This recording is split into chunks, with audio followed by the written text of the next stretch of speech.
we're going to do is we've created our first page of information for students to look at, and then what we're going to do is we're going to add the next piece of content. So again, we went through this previously. I went through adding files, and you've seen that through the relevant other things that we've done, and adding files or links, and which was shown on the page element. But you can add these separately here. The next thing which is really good is add assignments. Now the assignments form the backbone of anything that we're going to do basically in terms of our marking and assessing students' work.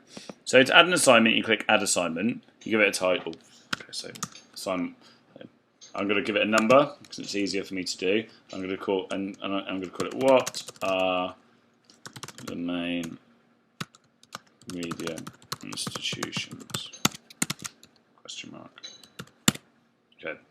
And in here I'm going to put in what the content is for the students. So in this assignment you are required to do the following. Research the main media institutions. Produce report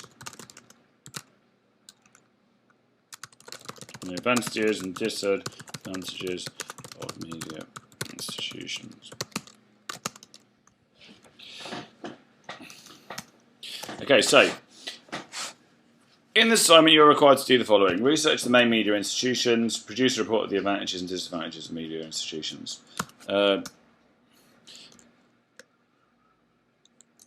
Please use the writing frame and attached files to help. You can also refer to the following websites. Okay, so this is the basis of my assignment, and this is very brief. I'm going to show you a more advanced one in a second because I'm just showing you how to set this up. So what I would do in this window is put some text in about the assignment. And what I tend to do is I tend to make it quite large. I tend to make it a nice readable font. I tend to make the main things that the students have to do a colour so they stand out, so their eyes are going to be drawn to this.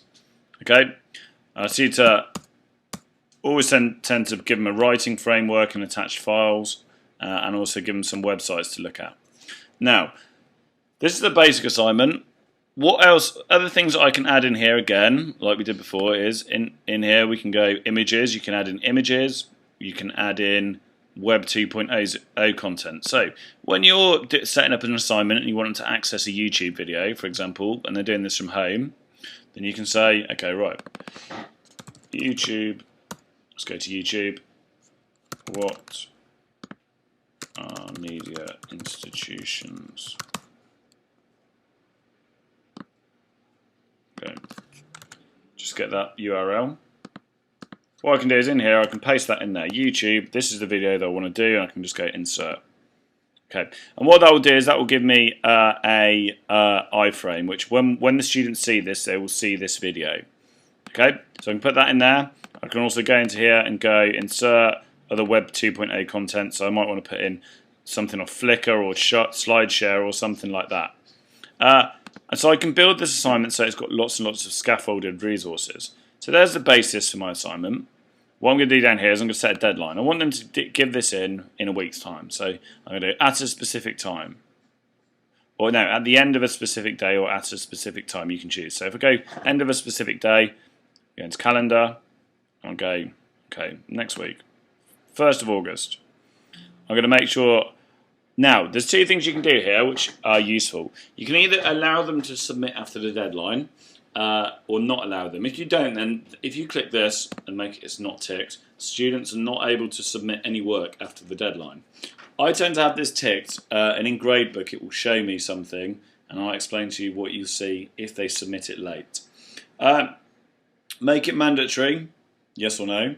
Active, so students can see it now, yes or no.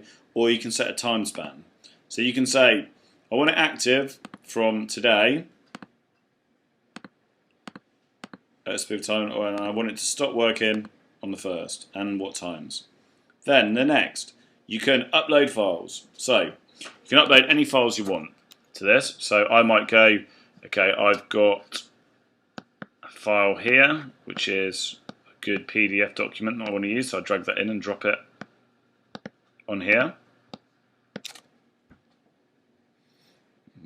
Okay, I might want to put that in, and that will upload. There might be a video resource or a worksheet that I've got, again, which I've saved, which I'll drag and drop in here for them to use. So click like that and wait for it to upload. And when you've uploaded all your files, let's wait for this one to be done. You just click save. And what you'll find here is that your files will appear here. So they're the files the students are going to get. Now the next thing, which is excellent, is this. Plagiarism controls. If you use Word documents, if you use PowerPoints, if you use PDFs, you can turn that on, and that will basically allow you to know if they've copied each other. Yeah, or if they've copied or taken stuff directly off the internet. And that is a very, very useful tool for teachers. The next thing to use is assessments.